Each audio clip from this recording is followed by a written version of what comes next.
चलिए खैर उस आईपीओ की बात करेंगे, लेकिन अब आते हैं आज के संकेतों पर। और आज के जो संकेत हैं उसमें जो सबसे डोमिनेंट क्यू है वो है कल जो ओवरनाइट यूएस मार्केट में रैली हुई, और उसका जो एक बड़ा कारण बन रहा है आशीष वो ये है कि अब ये एक्सपेक्टेशन आ रही है कि ऑलरेडी बॉन्ड यील्ड इतनी बढ़ गई है कि उसने एक तरीके से 2 फेड रेट हाइक को प्राइस इन कर लिया है, और अब यहाँ से शायद आगे जाके इनफैक्ट लोग तो उम्मीद कर रहे हैं कि रेट कट आना शुरू होगा। कल यही रीज़न था। कल इनफैक्ट वहाँ पे भी ना यूएस में भी होता है, फीलर्स भेजते रहते हैं वो, क्योंकि विंडो तो बंद हो चुकी है तो वो आपके गवर्नर्स तो बोल नहीं सकते, तो वो क्या करते हैं किसी ना किसी ब्रोकरेज के थ्रू या किसी ना किसी इकोनॉमिस्ट के थ्रू या अखबार में वॉल हाँ स्ट्रीट हाँ, जर्नल बस उसमें ना उसमें कुछ ना कुछ वो डाल देते हैं। और ये यूएस मार्केट की एक बहुत अच्छी चीज़ है, वो प्रेशर डालती है फेड के ऊपर इवेंट से पहले कि देखिए अगर आपने कोई उल्टा सुल्टा किया तो हम बिल्कुल तैयार नहीं है इस चीज़ के लिए। तो इतना मार्केट गिर गया था, करेक्शन टेरिटरी में आ गया था। कल एक अच्छी शॉर्ट कवरिंग रैली आई और 98% फेड फंड फ्यूचर्स कह रहे हैं कि शायद अब एक पॉज आएगा यहाँ पर और एक साइकिल यहाँ पर पूरा हो चुका है। ये बात मैं क्यों कह रहा हूँ, क्योंकि हमारे लिए सबसे ज़्यादा इंपॉर्टेंट क्या है कि अगर ये वाकई में पॉज होता है तो किस तरीके के स्टॉक्स लीड करेंगे। और देखिए बॉन्ड यील्ड भी जो है, एक बार जरा यूएस की बॉन्ड यील्ड दिखा दीजिए जो 5% तक गई थी, अब हम 4.88 पर आ गए। और कल का आप अगर इंट्राडे का चार्ट अगर मुझे मिल जाए डाउ और नैस्डैक का, उसमें आपको क्लियरली विजिबल होगा, खासतौर से नैस्डैक का जो चार्ट था उसमें क्लियरली विजिबल था कि ये काफ़ी हद तक मार्केट में शॉर्ट कवरिंग थी।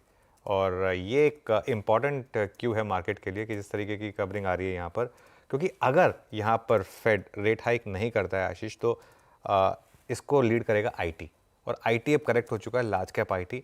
तो मैं यहाँ पे एक बिग बेट ले रहा हूँ यहाँ पे कि अगर बॉन्ड यील्ड 5 ना क्रॉस करे और फेड रेट ना बढ़ाए तो यहाँ से आप अगली जो तेज़ी करेंगे वो आईटी के थ्रू करेंगे, और इसीलिए निफ्टी पे हम ज़्यादा पॉजिटिव हैं कंपेयर टू बैंक निफ्टी। और एक चीज़, आपके घरेलू नंबर्स ऑलरेडी काफ़ी स्ट्रांग है, दिक्कत वहाँ से है ही नहीं। अब आप टीवीएस मोटर के नंबर देख लीजिए, अब आप कंप्लेन कर सकते हैं कि ऑलरेडी स्टॉक काफ़ी चल चुका है, लेकिन नंबर्स बहुत अच्छे थे, मार्जिन में कोई दिक्कत नहीं थी। मैरिको के नंबर्स एकदम स्टेबल थे, कोई दिक्कत नहीं थी। और आज भी जो नंबर्स आएंगे ना उनमें सब में एक्सपेक्टेशन ये है कि इंडेक्स से सारे नंबर्स अच्छे आएंगे, चाहे लार्सन एंड ट्यूब्रो हो, चाहे भारती हो, चाहे टाटा कंज्यूमर हो, और ये सारे के सारे प्योर डोमेस्टिक फेसिंग स्टॉक्स हैं। तो मामला तो ठीक ठाक लग रहा है मुझे इस समय, और प्राइस पैटर्न भी ठीक है। बस ये है कि कई बार इतना सब होने के बाद भी मार्केट नहीं चलता, ये एक हमेशा आउटलायर रहता है, एक लक फैक्टर आ जाता है। लेकिन अभी जो है ना लग रहा है कि क्यों सारे अलाइंड हो रहे हैं आपके लिए, कि आपने एक लो बनाया, सारे के सारे वीक हैंड्स को बाहर निकाला, एफआईज 90% शॉर्ट पर पहुंचे, और अब मार्केट को सारे स्टार्स अलाइंड हो रहे हैं एक रैली के लिए। ये हमारा एक बेस केस है इस समय। बढ़िया है, सारे स्टार्स अलाइन हो रहे हैं कि शायद मोमेंटम जो है, जो पकड़ लिया है, जो पुल बैक है, उसके फर्दर लेग्स हैं।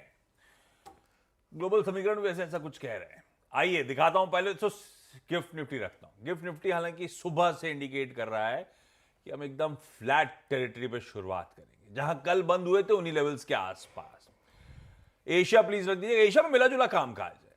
खैर एशिया भी कॉशियस है बैंक बीओजे के आउटकम से पहले। चाइना के पीएलआई नंबर्स जो आए थे अभी कुछ ही एक घंटा ही हुआ होगा, कमजोर थे, तो इसीलिए वो शंघाई और हैंगसेंग के मार्केट छोड़ दीजिए। अदरवाइज एशिया फिर भी फेयर कर रहा है बेहतर, इन ग्रीन के शेड पे फ्लैट टेरिटरी के आसपास ज्यादातर कामकाज। यूएस के जो ओवरनाइट संकेत आए वो स्ट्रॉन्ग पुल बैक। भाई दिक्कत तो वहीं से आई थी, वहां के मार्केट दबाव में तो हम भी मूड बिगड़े हुए थे, वहां पे भी पुल बैक बड़ा स्ट्रॉन्ग। कल जो कवरिंग के मूव्स आए 1.25 से 1.5% तीनों बेंचमार्क्स ऊपर, डाउ की तेजी पूरी स्क्रीन पे प्ले आउट हुई, डाउ दिन के हाईस पे जाके बंद हुआ 500 पॉइंट ऊपर। पर आज सुबह के फ्यूचर्स कह रहे हैं कि यार वो वन डे वंडर है, अब वो फ्लैट से 1/4% दबाव में है, शायद थोड़े से कॉशियस हो रहे हैं, क्योंकि आज शाम से एफओएमसी की, यूएस की फेड की बैठक शुरू हो जाएगी 2 दिनों की। कल आना है रात में 11:30 बजे आउटकम। पर ये पुल बैक के पीछे क्या कारण है? मेनली शॉर्ट कवरिंग या कुछ खबर अबर भी आई, चल क्या रहा है, ग्लोबल संकेत हमारे लिए हैं कैसे? दरअसल ये फ्यूचर्स हरे में क्यों दिखा रहे हैं? नेट साहब रिफ्रेश करिएगा, मेरे ख्याल से लाल में सारे फ्यूचर्स। मूड कैसा है? मूड एकदम शॉर्ट कवरिंग वाला था, जैसे अपने मार्केट में कल हुआ था वैसे ही यूएस में भी हुआ, और बहुत स्ट्रॉन्ग शॉर्ट कवरिंग थी। जो डाउ कंपोनेंट वाले स्टॉक थे ना, वहाँ पे बहुत बड़ी रैली बनी है। कोई ऐसा सेक्टर नहीं था जहाँ पे old economy stocks, old economy stocks में एनर्जी के, इंडस्ट्रियल के, कंज्यूमर के, सब में बड़ी तेजी थी। आप कंपेरेटिवली देखेंगे तो नैस्डैक उतना नहीं चला है, नहीं, हाँ। क्योंकि टेक के ऊपर वो मार पड़ती है ना, अगर रेट बढ़े तो तो टेक वाले भी थोड़ा कॉशियस हैं, लेकिन ओल्ड इकोनॉमी वाले स्टॉक्स में बहुत बड़ी तेज़ी बनी, और ये सब सिर्फ और सिर्फ शॉर्ट कवरिंग थी, इसमें कोई फंडामेंटल चेंज नहीं हुआ। बॉन्ड यील्ड अभी वैसे ही 5% के आसपास खड़ी हुई है, और जो इकोनॉमिक इंडिकेटर्स है सब वैसे ही पड़े हुए हैं। क्रूड खाली आप कह सकते हैं कि वोलेटाइल था, तो $86 के आसपास आ गया। वो इसलिए कि देखिए उसमें भी कॉन्ट्रा खबर है, बीच में खबर आई कि शायद अब कोई एस्केलेशन नहीं हो रहा हमास का, लेकिन अभी सुबह सुबह बोल दिया नेतन्याहू ने कोई सीज फायर नहीं है, अब ग्राउंड इवेंट हो रहा है वहाँ पे, घर में घुस रहे के काफ़ी कुछ मार पिटाई हो रही है। तो लेकिन उसके बावजूद क्रूड 86 पे इसलिए आया क्योंकि उनको ये लग रहा है कि एक लिमिटेड ज्योग्राफी का वॉर है ये, इसलिए थोड़ा सा क्रूड नरम पड़ा हुआ है। लेकिन ये शॉर्ट कवरिंग की रैली है, इसका अभी कोई फंडामेंटल से लेना देना नहीं है। लोग ये मान के चल रहे हैं कि फेड कोई बदलाव नहीं करेगा, पॉज करेगा। 95% लोगों की ये राय बन चुकी है वहाँ पे, जो पोल चलता रहता है। और ये सही भी, हम लोगों ने एक बार, आपको याद होगा बहुत पहले डिस्कशन में आ सका था, 10 पॉइंट ऐसे हैं जो इंडिकेट करें कि अगर एक बार भी हाइक अभी इन्होंने कर दी बहुत दिक्कत तो इकोनॉमी की लग जाएगी। तो शायद वो बात हमसे ज़्यादा उनको समझ में आती होगी, तो वो नहीं करेंगे, पॉज की बहुत बड़ी संभावना है। नज़र अब लोगों की नहीं चाहिए ये जापान में जो थोड़ी देर में भी कुछ आने वाला होगा कि वो क्या फैसला करते हैं, उस पर मार्केट रिएक्ट कर सकता है। लेकिन नेट अभी भी हमको लगता है कि बहुत तेज़ी वाला शॉर्ट कवरिंग वाला माहौल यूएस में भी है और अपने यहाँ भी बना हुआ है, तो इसलिए क्यूज़ को आप पॉजिटिव लेके चलिए। Cues positive. अब तक बैंक ऑफ जापान का अपडेट नजर नहीं आ रहा है, आने वाला है तो आना चाहिए। चलिए देखते हैं क्या अपडेट आता है वहां से। समीकरण आज के सेशन के लिए पता नहीं किस हद तक बदलेंगे, लेकिन इस समय कोई दिक्कत नहीं है, मूड माहौल ठीक ही है, पुल बैक स्ट्रांग है, और लार्जली दरों, वैसे ये फैक्ट है, लार्जली दरों में शायद छेड़छाड़ नहीं, स्टेटस को है, बस वो स्टेटस को लंबा चलेगा, ये बात अलग है, क्योंकि अब फेड के हाथ में है नहीं, ये फिस्कल इशू ज़्यादा है, यूएस के बजट डेफिसिट के इशूज़ हैं, तो जो उधारी लेते ही चले जा रहे हैं उसके ज़्यादा इशूज़ हैं जो यील्ड पे रिफ्लेक्ट हो रहे हैं, जो मॉनेटरी पॉलिसी से शायद इंटरवेंशन से फ़ायदा होगा नहीं, तो ये फेड भी समझता है। खैर जो होगा वो तो कल रात में पता चल जाएगा, कमेंट्री पॉवेल साहब की क्या आएगी वो पता चल जाएगी, लेकिन हमारे लिए समीकरण कैसे, हमारा सेटअप कैसा है। हमने 2 दिन अच्छे खासा पुल बैक एंजॉय करा है, कल तो बढ़िया वोलेटाइल सेशन, 100 पॉइंट गिरने के बाद 100 पॉइंट रिकवरी हुई है, मतलब दिन के लो से तो 200 पॉइंट की रिकवरी कल के सेशन में। स्क्रीन देख के अच्छा लग रहा था कल। कैसा सेटअप बैठ रहा है? सेटअप बढ़िया है, और सेटअप से ना मुझे वो जो मैंने नीलेश शाह के साथ जो पॉडकास्ट किया था ना वो याद आ रहा है। नीलेश शाह ने मुझे एक चीज़ कही थी कि पहले जब मार्केट गिरता था तो हम क्लाइंट्स को फ़ोन करते थे और बोलते थे आपने घबराना नहीं है, घबराना नहीं है। कहता अभी जब मार्केट गिरता है तो क्लाइंट हमको फ़ोन करते हैं और बोलते हैं नीलेश भाई घबराना नहीं है, हम पैसे भेज रहे हैं, और वो बोले गोरों को खाली कर दो। तो अभी क्या हो रहा है कि मामला सारा का सारा वही हो रहा है, एफआईएस बेच रहे हैं हर लेवल पे, और हमारे डोमेस्टिक इन्वेस्टर कह रहे हैं ठीक है जितना बेचना है आपको बेचो, जितना बेचना है बेचो आप, हम सारा लेने को तैयार हैं। कल भी देखिए इतनी स्ट्रॉन्ग मार्केट में एफआईएस ने सेलिंग की है, और ये बात हमने की थी आशीष की अगर आप 18,800 पे बेच रहे हैं तो आप 19,100 पे 19,200 पे बेचेंगे। अगर आपने एक व्यू ले लिया कि हमको तो बेचना ही है तो ठीक है, उनको बेचने दीजिए आप। 1762 करोड़ की सेलिंग, 1328 करोड़ की बाइंग।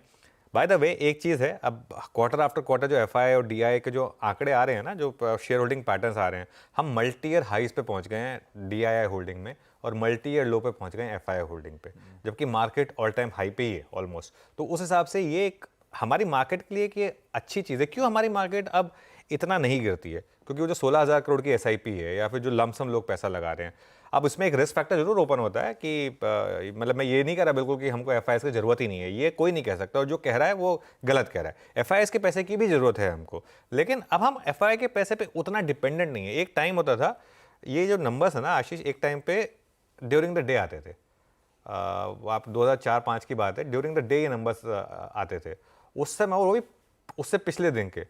उस समय में मार्केट एक बार के लिए हिल जाता था सिर्फ वो नंबर देख के, एफआईडीआई के। अब मार्केट को कुछ फर्क नहीं पड़ता एफआईडीआई के नंबर, हम रोज इनकी बात करते हैं, लेकिन इतना इनका कोई 1-to-1 कोरिलेशन नहीं। जैसे उस दिन हमने डिस्कस किया था कि बेचा किसने, मार्केट इतना गिरा था जब, लेकिन फिर भी थोड़ी थोड़ी बात कर लेते हैं इसकी। ज़्यादा इंपॉर्टेंट नंबर होता है एफआईएस का एफएनओ में नंबर, और उसमें अब आप देखिए इंडेक्स फ्यूचर्स में कल 300 करोड़ सेल हुए, और स्टॉक फ्यूचर्स में कल 1658 करोड़ सेल हुए। तो अगेन क्लियरली एफआईएस तो रैली पे बेच रहे हैं। और एक चीज, अब आप लॉन्ग शॉर्ट पोजीशनिंग देखिए, कल लॉन्ग्स ऐड हुए 1032 और शॉर्ट्स ऐड हुए 6084, मतलब रैली वाली मार्केट में ज्यादा शॉर्ट ऐड हुए हैं, और लॉन्ग शॉर्ट अब हम 88% वर्सेस 12% पर हैं। और अगर वो वीरो वाला चार्ट रेडी हो, अगर वो मिल जाए मुझे, तो उसमें आपको दिखाई दे जाएगा कि किस तरीके से हम फिर से एक तरीके से वो जो लॉन्ग शॉर्ट था वो आई थिंक पिछले महीने हम काफ़ी लॉन्ग हो गए थे, अब देखिए हम वापस ऑलमोस्ट जो है 52 वीक लो की तरफ बढ़ रहे हैं शॉर्ट लॉन्ग कॉन्ट्रैक्ट में। ये अपने आप में एक मार्केट के लिए एक इंडिकेशन है कि अगर शॉर्ट कवरिंग होनी है यहाँ से तो बड़ी तेज़ शॉर्ट कवरिंग होनी है। अब शॉर्ट कवरिंग के कारण कुछ भी हो सकते हैं, लेकिन एफआई की शॉर्टिंग जो है वो काफ़ी बढ़ गई है, 88% शॉर्ट्स पर आ गए हैं। अब या तो वो कुछ जानते हैं जो हम नहीं जानते, या फिर वो शॉर्ट कवर करेंगे, दो में से एक चीज़ होगी, उसका आंसर मिल जाएगा। अगर मुझे बेट लगानी होगी तो मैं मार्केट के जो पिछले 3 साइकिल हैं जिसमें हर बार इतनी शॉर्ट पोजीशन में मार्केट में रैली हुई थी, मैं उस पर जाऊंगा और मैं ये एक्सपेक्ट करूंगा कि रैली होगी। ऑब्वियसली आप कुछ भी करते हैं मार्केट में तो एक स्टॉप लॉस लगाते हैं, और वो स्टॉप लॉस जब हम निफ्टी की स्ट्रैटेजी पे आएंगे तो डिस्कस करेंगे। ऑप्शन की जहाँ तक बात है, एफआईएस के आंकड़ों में जो एक चीज़ क्लियरली विजिबल है कि काफ़ी ऑप्शन राइटिंग हुई है कल। कॉल शॉर्ट कॉल लॉन्ग से ज़्यादा है, और पुट शॉर्ट पुट लॉन्ग से ज़्यादा है। नेट नेट दोनों तरफ राइटिंग हुई है करीब करीब 1 लाख की। तो ये अपने आप में एक बता रहा है कि एक बड़ी मूव के बाद शायद अब एक रेंज बाउंड दिन के लिए तैयारी करो, और वो हो भी सकता है क्योंकि 3 एक्सपायरीज लाइंड अप हैं आपकी, फिर निफ्टी की, बैंक निफ्टी की, फिर निफ्टी की। तो इस हिसाब से मार्केट शायद एक सेटअप के हिसाब से रेंज की तैयारी कर रहा है। Put call ratio 1.09 versus 0.96। अच्छा, मैं एक चीज़ कहूँगा, अगर मार्केट 3-4 दिन के लिए एक रेंज में रहे ना तो वो सबसे अच्छा रहेगा, क्योंकि ना मार्केट में नॉर्मली ऐसा नहीं होता कि आप एकदम से इतना गिरें और फिर उसी स्पीड से वापस बढ़ जाएं। वी शेप भी होता है मार्केट में, लेकिन वो वी शेप से बेटर होता है यू शेप, मतलब गिरे एकदम से, उसके बाद थोड़ा फ्लैट लाइन हो, जब लगे कि यहाँ सेलिंग सारी एब्जॉर्ब हो चुकी है, मार्केट और नहीं गिर रहा है, उसके बाद हम ऊपर आए ना, वो रैली ज़्यादा सस्टेनेबल होती है। तो ठीक है, एक रैली आ गई।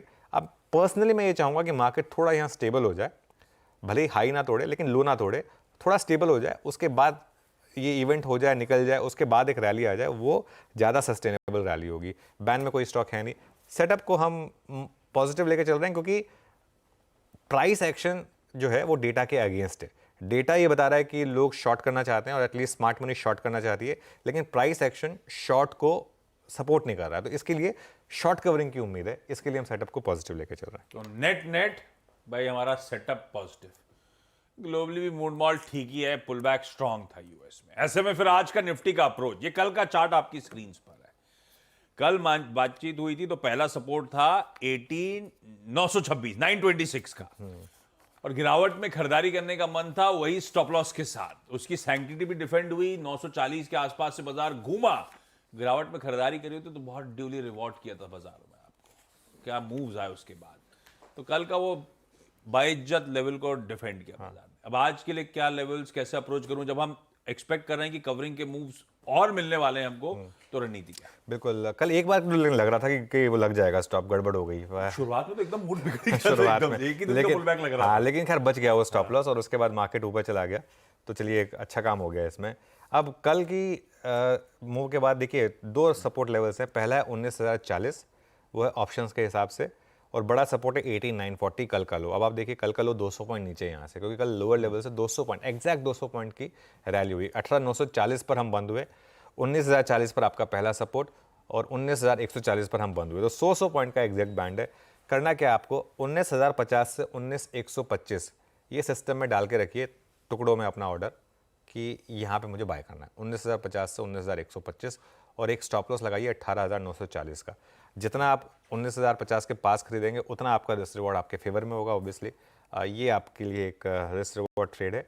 और एक चीज़ है, लेकिन ऐसा नहीं है कि वन वे रैली हो जाएगी। हायर लेवल पे प्रॉफिट भी बुक करना है और शॉर्टिंग भी करनी है हायर लेवल पर। हायर लेवल्स क्या है, पहला रेजिस्टेंस है आपका 19,268 पर आशीष, जो ऑप्शंस के हिसाब से है, और बड़ा रेजिस्टेंस है 19,347। 19,347 के अगर आप ऊपर निकल गए तो बड़ी तेज़ी होगी। 19,347 क्या था, पिछले वेंसडे का ब्रेकडाउन पॉइंट, जहाँ से हम टूटे थे, और उस दिन 19,255 ब्रेक किया। उसके बाद थर्सडे को आपको याद होगा एकदम लोवेस्ट पॉइंट पे जाकर बंद हुए थे। तो वेडनेसडे का जो पेन पॉइंट है वो 19,347 था। ये देखिए, वो जो 3 बड़े रेड बार बने थे, उसमें जो सेकंड वाला रेड बार था उसका हाई था वो 19,347। इसके लिए उसको हम एक बड़ा रेजिस्टेंस मान रहे हैं। और अगेन, अगर इस जोन के आसपास 19,260 के आसपास आके निफ्टी अटके और अगर रैली फेल हो, ये क्रूशल है। देखिए, कल भी हमारा व्यू यही था कि अगर रैली फेल हो तभी शॉर्ट करें, और डे हाई का एक स्टॉप लॉस लगा दें उस शॉर्ट पोजीशन में। ये कहानी है भाई साहब, ये वो लेवल्स जो आपको वॉच आउट करने। स्टॉप लॉस अब हमारा 940 का हो गया है निफ्टी पे। निफ्टी बैंक रखिए स्क्रीन पे, और निफ्टी बैंक के साथ कंट्रीब्यूशन प्लेट भी रखिएगा, निफ्टी की कंट्रीब्यूशन प्लेट रख दीजिएगा। रिलायंस इंडस्ट्रीज अगर अपनी जगह रिजल्ट्स पे बढ़िया थम्स अप था, लेकिन उसके बाद वो बैंकिंग, प्राइवेट बैंकिंग मेजर्स कल बढ़िया कल स्क्रीन में हेवी वेट्स बढ़िया तरीके से कंट्रीब्यूट करते पॉजिटिवली। HDFC ICICI चल रहा था, क्या करूं इस पॉकेट को लेकर? आशीष, HDFC बैंक वगैरह सब चल रहा है। इसमें क्या है ना, निफ्टी बैंक में इशू क्या है, निफ्टी बैंक में एक डार्ट वाला मामला है कि अगर आपने डार्ट चला दिया और चल गया। अब देखिए इस चार्ट में आप, चार्ट के साथ ब्यूटी क्या होती है ना, कल का चार्ट देख के कोई भी कह सकता है कि देखिए यहाँ लेना चाहिए था। आज का चार्ट देख के बताइए क्या करना है, ठीक है ना, तो कोई नहीं बता पाएगा। तो आज कुछ लेवल्स मैंने मेंशन कर रहा हूँ। पहला रेजिस्टेंस मेंशन कर देता हूँ क्योंकि मुझे लग रहा है कि शायद थोड़ी तेजी रहे, तो 43,188 200 डे सिंपल मूविंग एवरेज, मुझे लग रहा है वहाँ रेजिस्टेंस आएगी 200 डे मूविंग एवरेज पर 43,188। और बड़ा रेजिस्टेंस है आपका 43,547, सॉरी हाँ 43,547, वो ऑप्शंस बेस्ड है आपका। ऑब्वियसली बैंक निफ्टी में 500 पॉइंट के मूव्स आपको मिलते हैं क्योंकि कल भी 600 पॉइंट की रैली हुई है इंट्राडे लोज से। सपोर्ट आपके दोनों ऑप्शंस बेस्ड हैं, पहला 42,840 पर जो कि 43,000 के पुट राइटर का बेस है, और दूसरा 42,443 पर जो 42,500 का पुट राइटर का बेस है। एक चीज़ तो बहुत क्लियर है, 42,500 42,400 अब नहीं टूटना चाहिए। तो अगर आप पोजिशनली लॉन्ग है तो ये आपका स्टॉप होगा, लेकिन बाय जोन कहाँ पर है, 42,900 टू 43,000, ये मुझे लग रहा है कि आज शायद मिल जाए आपको अगर गिफ्ट निफ्टी सही है तो। और एक स्टॉप लॉस लगाते हैं 42,790 का। 790 क्यों? क्योंकि वो 840 का जो सपोर्ट है उसमें हो सकता है लोगों ने 20-30 पॉइंट उसको ब्रीच कर दे, तो ये नहीं होना चाहिए कि स्टॉप लग गया तुरंत। इसके लिए 42,790 का एक स्टॉप लगा के 42,900 टू 43,000 के जोन में बाय है। रैली अगर फेल हो तो फिर उसमें एक सेल बनेगा और अगेन डे हाई का स्टॉप लॉस। बिल्कुल ठीक। निफ्टी बैंक का ये हो गया आज का मंगलवार का अप्रोच। ध्यान रखिएगा आज फिन निफ्टी की, निफ्टी फाइनेंशियल सर्विसेज इंडेक्स की वीकली एक्सपायरी का